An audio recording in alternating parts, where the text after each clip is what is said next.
President Moon Jae-in greeted the President of Sri Lanka this morning at the Blue House, where the two leaders held a summit meeting.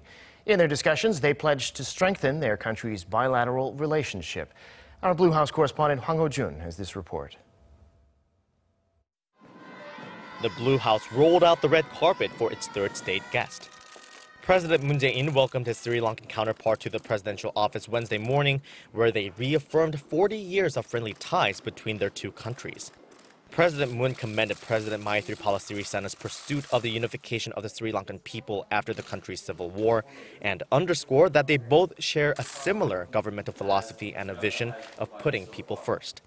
And President Moon proposed close cooperation between Seoul and Colombo.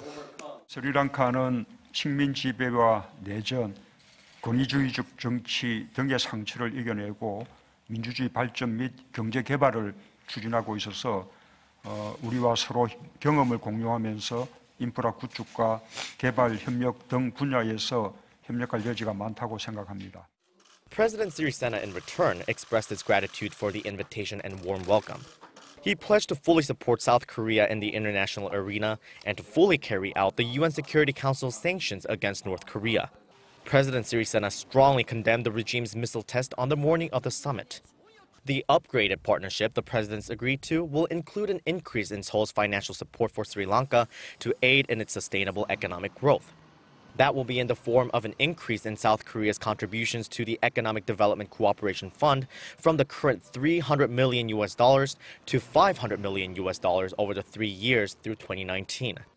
They also agreed to increase people-to-people and cultural exchanges as well as defense cooperation. Those pledges were reflected in the signing of key agreements and MOUs. And in the evening, a state dinner in honor of the visiting president was hosted by President Moon and First Lady Kim Jong-suk.